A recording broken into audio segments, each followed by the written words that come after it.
May hanap na si daddy na mag-aayos. So, ito yung reason na iwan na nakabukas to. Ano dinikitan? Nandito na kami sa bahay. Ito na yung update. Kasi yung worry ko, ito yung pinto. Pagbukas dyan, tatama yung rem. Nandyan na yung lutuan. Ayan na yung mga wiring ng range hood. Ano yan kuya? Bagong tiles na yan? Bakit mukha siyang green? Or dahil hindi green talaga siya eh. Ang mali ko lang din, hindi ko pala nabanggit kay contractor na gray or black ang preferred ko na tiles sa CR. So ewan ko kung ano magiging decision kasi dagdag gastos yun. Kasama si Gray Gray kina Mamsi sa airport kasi magsusundo si Gray Gray kina Auntie Dina and Uncle Doming and Tito Joannis. Ingat ha, behave ha. Dahan-dahan lang drive ha. Sabi mo kay Papsi, dahan-dahan lang ha. Okay. Bye! Papunta na sana kami doon sa bagong bahay para i-check ulit yung bagong bahay, yung construction, yung renovation. Ang kaso nung paalis na kami, ayaw mag-start ng sasakyan. Noong una, yung lock ng sasakyan na gano'n. Akala namin wala lang battery or sira lang yung pindutan. So, nilusot namin yung driver seat dito. Talagang sumiksik ako kasi nakasagad yung pinto ng driver seat sa dingding. Tapos, ayaw talaga niyang mag-start ng sasakyan. So, wala kaming maisip na reason. Baka na, sabi ni Papa. Sakto nandito sila Papa na charge daw yung sasakyan or something. Sakto nga nandito sila Papa para i-check kung anong possible na problem. Ang kaso, ayaw talaga. So ngayon, umalis si Daddy, hahanap siya ng mag-check, mag-aayos. Kasi gagamitin namin yung sasakyan bukas, this week, kasi kasal ng kapatid ko. So kailangan namin siyang maayos talaga. May hanap na si Daddy na mag-aayos. Naiwan pa lang nakabukas yung ilaw dyan sa Pwede ko na i-start, boss? Sige po. Ayun, gumana. Ginawa. Zero. Walang laman yung battery. Ayun lang, bibili tayong bago battery. Sa mga terpo sa bagay, ayos pala kami. Buti ako na natin ng motorized dito. Tapos nag-o-offer sila ng ganyan.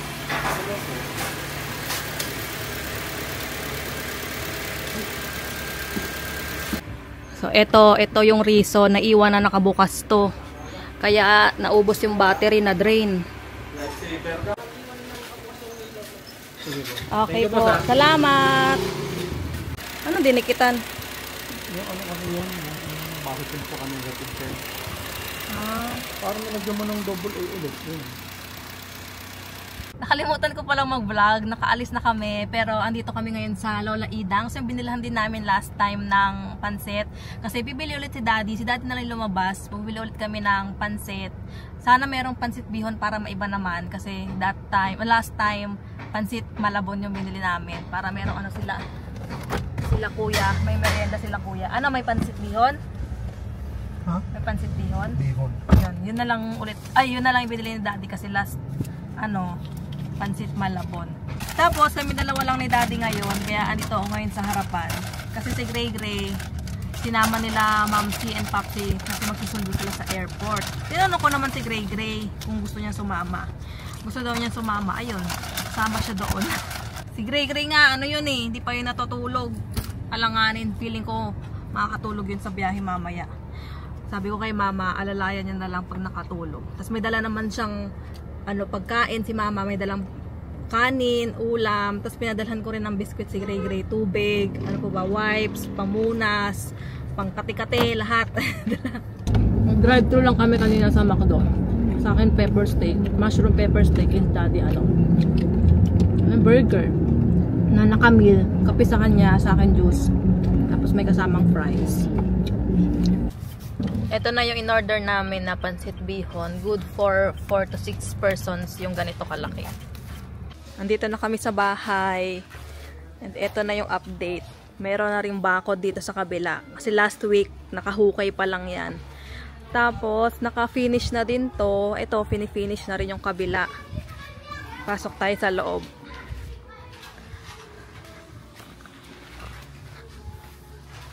Ito na yung likod. Ay, yung metro pala. Ito na yung sa gilid. At sinusukat namin yung ano, space. Kasi dito yung ref. Iniisip namin. 160. 160 ba? Ito ano pa, 140 pa lang ito. Ito yung 140. Eh dito yung pinto, di ba? Oo. Oh, pag Sobrang laki nun. kasi ang worry ko, ito yung pinto. Pagbukas diyan, tatama yung ref. Ang size ba na ito? Dito ba talaga ano yung pinto? Hindi ba pwedeng adjust dito? Ganun din. Dito. Nandyan na yung ano, lutuan. Ayan na yung mga wiring ng range hood. Ayun na, pang range hood na yan. Tapos ayan na yung pang induction. Okay na to. Okay na. Kasi gusto ko rin dyan yung lutuan. Kasi nga para pag magluluto, kita ko si Butchok kung nandyan. Unlike dito. 80 ba yan? Hindi. Kahit sabihin mo, difference na. Example, nakaganyan yung pinto. Yung back door. Kailangan nga talaga yung bukas ng ref pabaliktad. Kasi kapag hindi pag ganyan nga sasagi, kailangan pag ganun. Oo. Ito yung counter dito, na bakbak na rin siya. Yung cabinet, lababo natanggal na. Ito yung tiles sa hagdan na ilagay na din. Pero hindi pa tapos. Ito mga may bagong lagay pa dito sa baba. Ano yan kuya? Bagong tiles na yan? Bakit mukha siyang ano, green? Or dahil hindi green talaga siya eh. Green. Pero ganyang design. Pero yung kulay ang iba. Bakit green? Green siya no kuya? Ito ulit yung ano, yung kwarto. Ay, kakabit na po yung ano, pinto.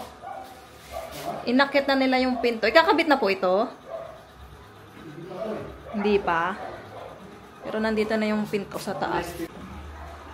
Ito yung kwarto ulit. Wala naman changes dito kasi nga nasa tiles pa lang sila. Ito yung tiles sa second floor. Tapos ito yung sa ano, sa hagdan. Medyo magkaiba sila ng brown. Gusto ko kasi sana magkapareho ng brown. Pero sa hagdan daw kasi dapat yung mga pahaba. So walang exactly magkapareho. So dito kasi sa taas, dapat 60 by 60 yung size. Dito sa hagdan, parang ano ba yung size? 120 by something ata yun. Eh gusto ko sana 120 something. Kung ano yung tiles ng hagdan, yun din yung tiles dito sa taas. Yun sana yung gusto ko. Eh sabi ni sir, kailangan daw 60 by 60 or yun lang yung ano nila ginagawa 60 by 60 sa taas.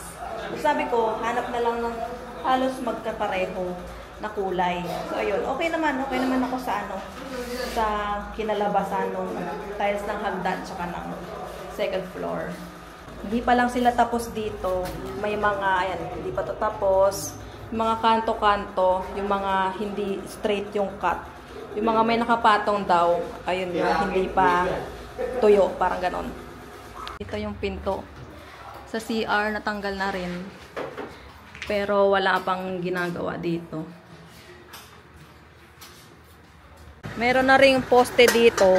Ito yung parang magiging partition ng tanong. Ibig sabihin yung gate na ano, ganyan kahaba. Kasya. Kasya nga. Sabi ko walang problema pa kahit may sasakyan dito. Oo. Basta isa lang ang sasakyan. Tapos ito yung, dito yung space para sa gate na pang tao. At least pag ito magpapay pa doon. Kasi may space ba dito? Diretso lang. Sabi nyo nga lang doon. At alis atras mo dito. Kasi front wheel drive din. Food. Taas nga, 80. Hindi kasi di ba na-expect natin mababa lang. Oo natin. Mababa natin. Umataas pa rin.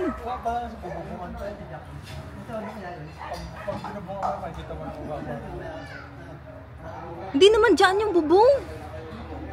May ano pa. Yung bubong katapat nito. Yung bubong katapat niyan. Yung kalahati.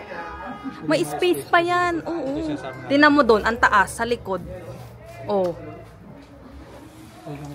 nila babae. Oo, sa taas maano. Dito lang yan walang space ata. Kasi dito may cabinet yan sa taas kaya sagad yan sa Ito? kisame. Oo. Ito? Oh, dito. Dito. Yung sa kusina. Sagad sa kisame yung cabinet. Kaya yung likod mo na pader mataas. Mataas naman yung kasi 'di ba, ang ina-expect natin, ina-expect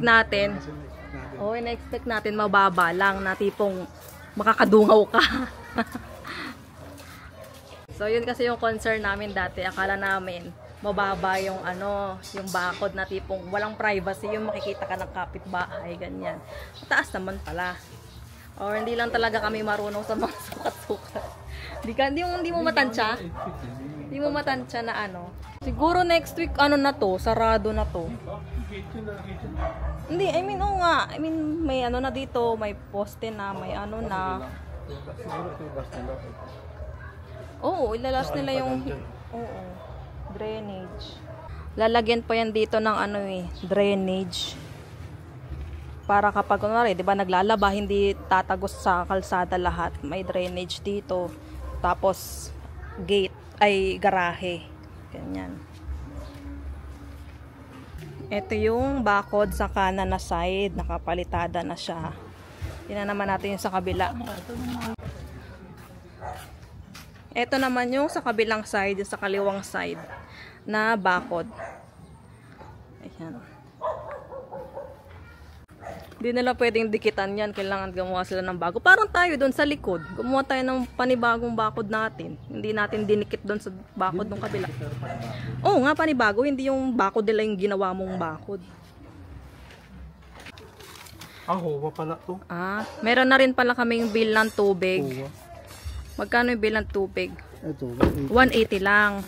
Tapos meron lang. Bakit 1.5 yung Huwa? Ilang buwan ba yun? Hindi ko alam. Yung tubig natin, 180. May adjustment Penalty 10. Ano yung penalty? Bakit? Tanong kaya natin. Tanong natin to kung pag O tatawag ko na lang to kasi meron naman silang si Aqualink.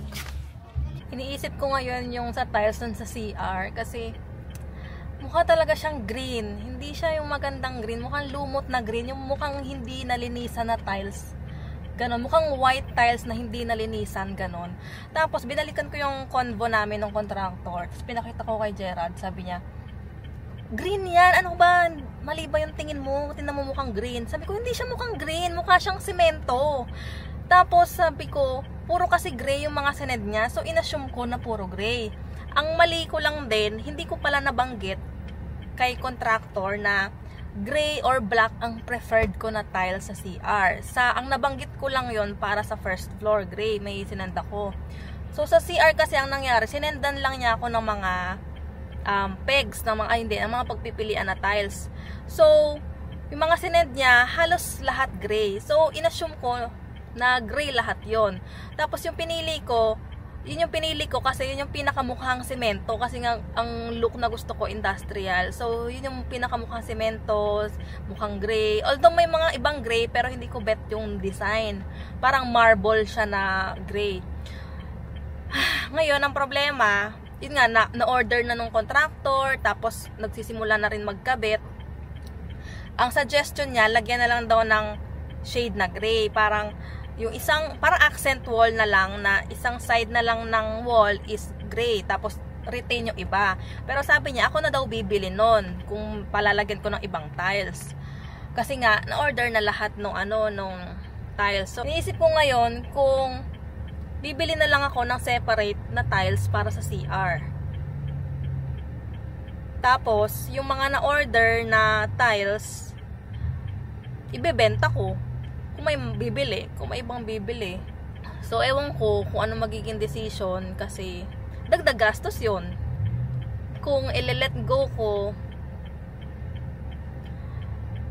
magiging dagdag gastos yun, yung naiisip kong suggestion, and malamang hindi papayag si Gerald doon. Pero, kung pagtsatsagaan ko siya na ganun, tapos papalitan ko rin naman in the future, mas malaking gastos. Ito yung downside kapag hindi ikaw yung mismong pipili ng mga or bibili ng mga materyales. Kasi hindi mo nakikita ng personal. Dapat pala last week, chinek ko yung mga tiles. Kung okay. Ano, balikan natin? Bumili lang kami ng ng galon ng tubig. Kasi may makikitulog nga sa amin sila sila Tedina, iba namin mga kamag-anak makikitulog. Kasi nga mag-i-stay sila din sa amin kasi nga sa kasal ni Devin. Ang tubigan namin doon mga lang galon, so hindi yun enough, tsaka magastos kung puro galon. Yung galon na yung binibili namin sa supermarket, ganon. So bumili na kami nung galon talaga ng may gripo kasi wala naman kaming ganon. Pauwi na kami pero dumaan lang kami ulit dito kay Lola Idangs. Sila mama nandun na daw sa bahay, nauna pa sila. Sobrang traffic kasi kanina. Pero ayun nga, dumaan na lang kami dito para makabili kami ng pansit. Kasi hindi pa namin natitikman to. Nakabili na kami ng 2 beses. Pero hindi pa namin to natatry. Nadaanan lang kasi namin to. And sabi namin magandang pang merienda nga sa mga workers. Kaya ayan, bago umuwi, dumaan muna kami para makabili kami. Tapos yun na yung merienda namin pagdating sa bahay.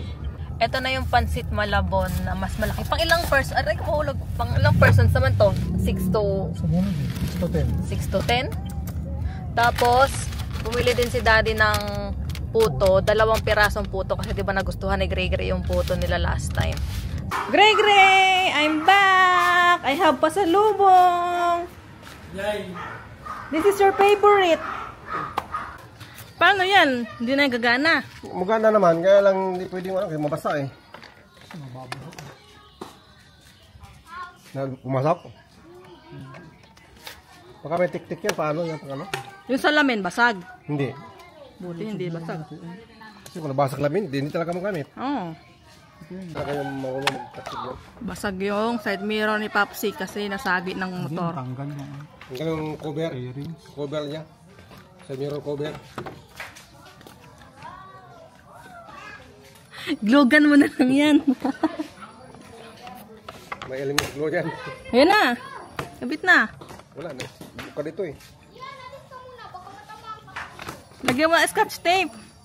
Hindi ko pala na-videohan yung pansit. Ayan, nabawasan na. Sarap. Buhaya.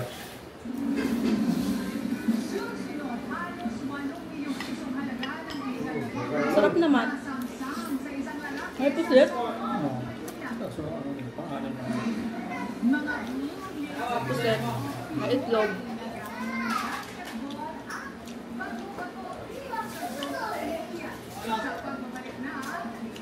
Kasi hindi naman nakakaumay ito kung marami kang kakainan eh. Tapos ko na. Ganito yan eh. Ito, apunan.